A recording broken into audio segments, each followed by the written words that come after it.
So hi guys again, and what about my lighting? Where's my lighting? Hold on a second.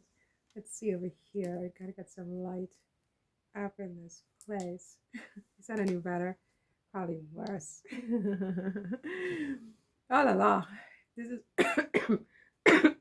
this is why I prefer to just speak to you from behind the scenes. There's too many things to worry about when you put your face out there, you know. Anyway, my darlings, I wanted to talk about. Is this correct? This is correct, but it's like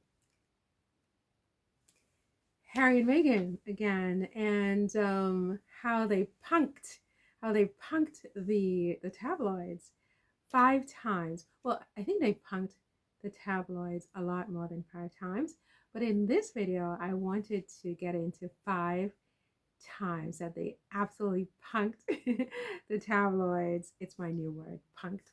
I got this from another YouTuber. His name is, what is his name? Popop. Michael Popop. He's a political commentator over at the Midas Touch Network. And one day he's like, "Are we being punked?" And I just thought that was so funny.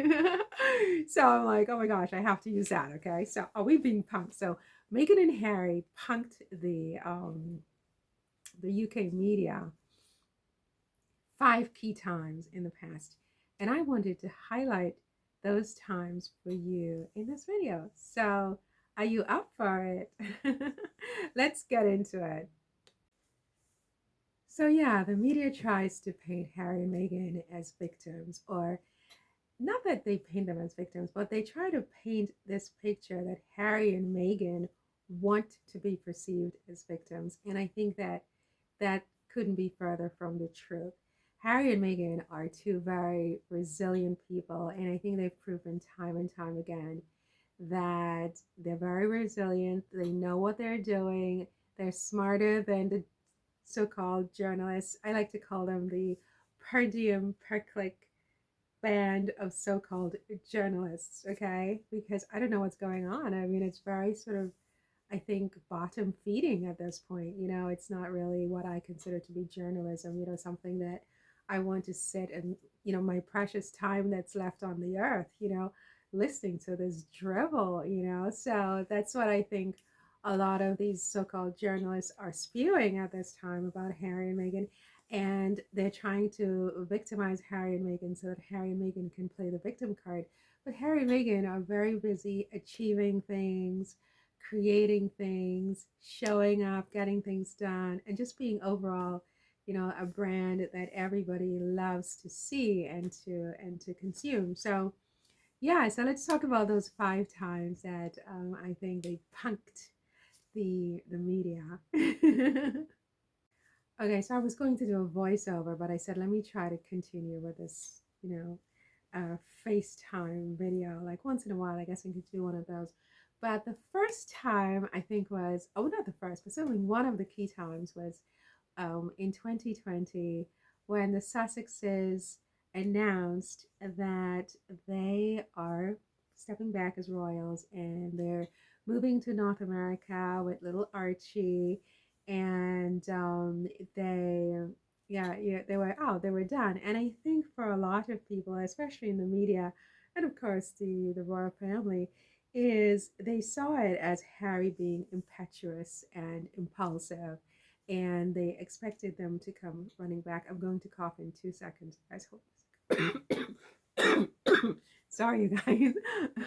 I have this, you know, it lingers, you know, but I'm much better. But so they saw it as Harry being impetuous and impulsive, and that they would come running back with their tails behind them and his hat in his hand, begging for money, begging for a home, begging forgiveness, you know. And I don't think they envisioned certainly the deals that Harry and Meghan were able to procure, including the Netflix deal, the Spotify deal, and so on.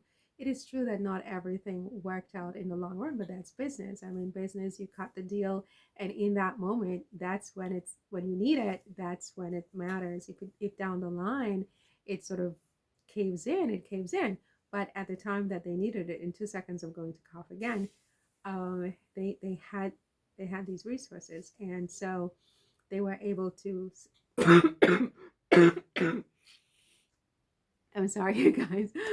I was trying to reach over to stop the video before I coughed, but I wasn't successful. Anyway, I digress. So, I think they all sort of expected Harry and Meghan to fail and to come running back home like little babies, little loser babies.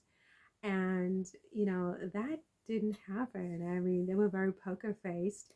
They went out, they got these massive deals, like in rapid succession of each other. And they got the money when they needed the money. They got their house, they set themselves up.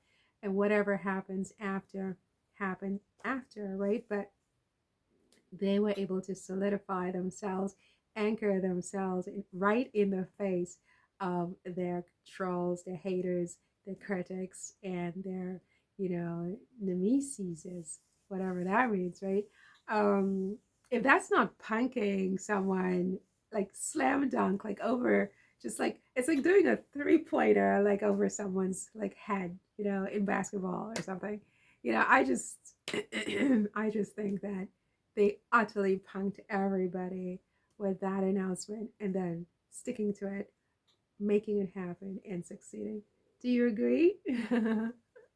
Okay, so I think the next time that Harry and Meghan punked the media and their trolls and their haters and their naysayers was when they launched Archewell to tell their own story. So my understanding is that Archewell is a foundation, it's a podcast, and it's a production company. I mean, is it a podcast? Well, I mean, I think they produce podcasts and different things like that, but it's a production company, it's a foundation. It wears several different hats, and it was a direct response to the UK's gossip heavy press, the per diem, per click band of so called journalists doing the bottom feeding that they needed to do to get clicks and generate controversy about Harry and Meghan on a daily basis.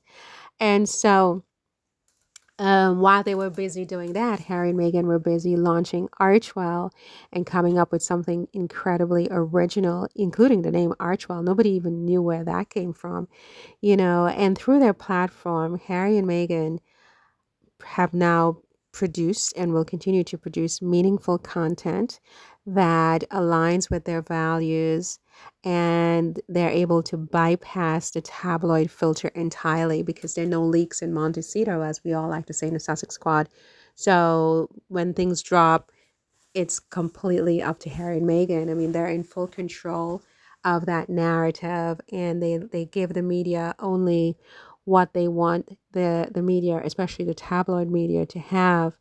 Their podcast archetypes, don't forget, even won a People's Choice Award, So when they're busy trying to nullify everything that Harry and Meghan do and critique it to death and give it bad reviews, so that becomes their version of the truth and the narrative that the majority of people like to hold onto.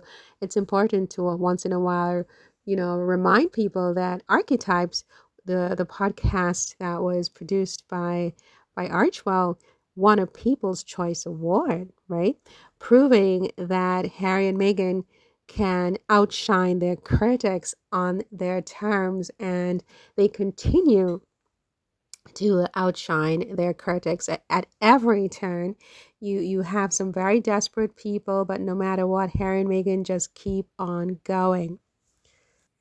So, yes, another time that I think Harry and Meghan successfully punked the tabloids and the haters and the trolls is by winning lawsuits against some of these tabloids, like the Mail on Sunday. Remember how Meghan famously sued them for publishing a letter she had written to her dad without her permission, and she won. And I think that set a legal precedent at the time. And Harry also has obviously been in the process of suing different tabloids in the past 4 years. He has something coming up in January, I believe, against Rupert Murdoch's, you know, media publications in the UK for invasion of privacy and so on.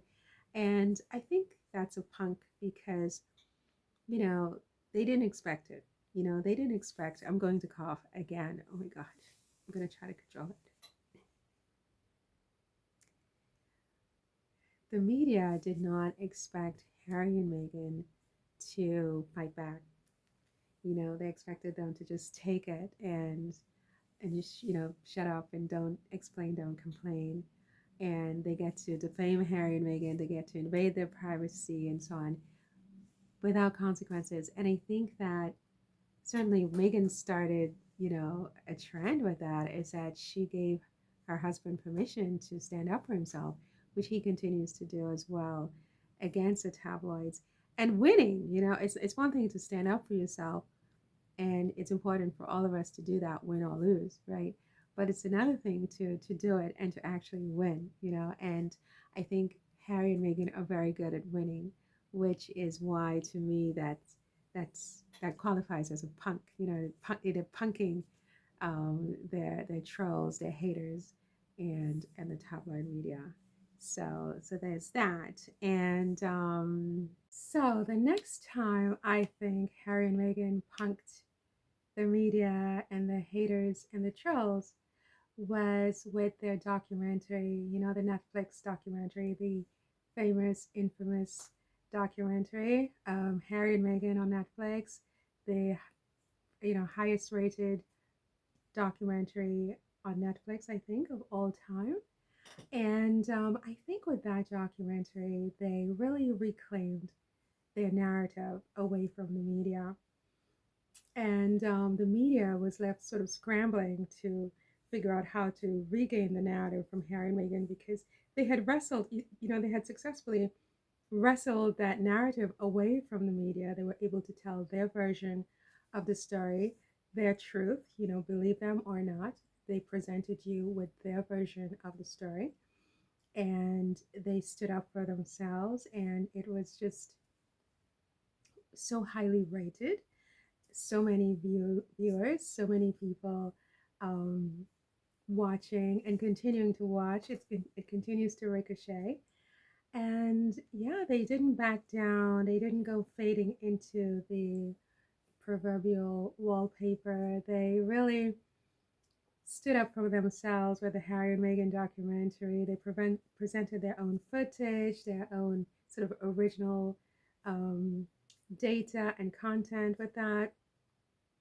And it was just even little snippets of Archie and Lilibet, which, mind you, I think is the last time any of us have seen Archie and Lilibet in video.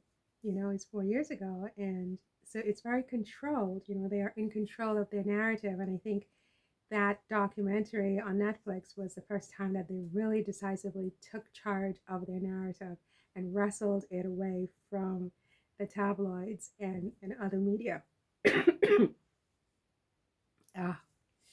You guys, I'm still recovering from a cold. That's why I'm coughing so much. I mean, it's my first one. I didn't get COVID, so this makes up for the COVID. Maybe it's the COVID. I don't even know, but it seems like it's just a flu, and it's pretty much gone. And it's funny because I'm one of those people who, I digress a little bit, but I still wear my mask. People make fun of me, and that's how I haven't. When I don't wear a mask, I wear Vicks on my nose. But lately, I've been trying to be less paranoid about getting sick. So what I did was I wasn't wearing my mask as much. I had it, but I wasn't wearing it. And then I had a meeting with someone. It was in an enclosed environment. And as soon as I walked in, she started coughing like a dragon woman. And I thought, holy bleeping bleep, I'm done. Because I know myself, I'm going to get that very easily, which is why I put Vicks on my nose and I wear my mask and people make fun of me. But that day, I wasn't wearing my mask, and this woman is coughing in an enclosed environment, you guys. I was done. I took off my mask, and very quickly I put it on, and I'm like, oh, I thought I was safe, but within 2 days, I was sick, and I'm better. and better and functioning, because I don't believe in being sick, you know, whatever that means. I just think sick is a luxury that I try to not indulge in too much. So I keep going, and I hope that, you know, I'm never in a situation where I have to eat those words, and, you know, because, you know, people just get sick, you know, sick is real, like death, you know, and I'm just like, the fact that it has never happened to me doesn't mean it doesn't happen, you know. And so yeah, anyway, that was a long digression. So that was number 4, all right? And now for number 5. So I really think that the ultimate way that Harry and Meghan have punked the media is by living their best lives in Montecito. You know, moving to California 4 years ago, buying this amazing home where they still live. There's been so much gossip about, oh, they're selling their house, they're looking for another house, they bought something in Portugal, this, that, and the next. And yet Harry and Meghan have just remained poker faced. They've remained steadfast in their home, like their blessed abode where they live with their 2 children, Princess Lilibet Diana and her brother Prince Archie, and I think Meghan's mom Doria. And I think that's the ultimate punk. I mean, no one saw that coming. You know, remember how when they first came out, they were living with Tyler Perry, not with Perry, they were living in Tyler Perry's home in Los Angeles, and so there was a whole narrative around that. Nobody really expected them to sort of come out with their own purchase of such a beautiful home, and to hold on to it, you know, to stick to it, and to, I'm sure it's paid for in cash by now with all of their projects and so on, including Spare and the docuseries. So yeah, I think that's the ultimate way that they punked the media. They were speechless. They still are. They're trying to find fault with it. So all they can say is like, oh, it's a 14-bedroom house with 19 bathrooms, and, you know, as if that's somehow, you know, the devil, you know. And yeah, that's how I think Harry and Meghan. Those are the 5 ways I think Harry and Meghan. I'm gonna cough in 2 seconds. Let's focus. Those are the 5 ways I think Harry and Meghan have punked the tabloids.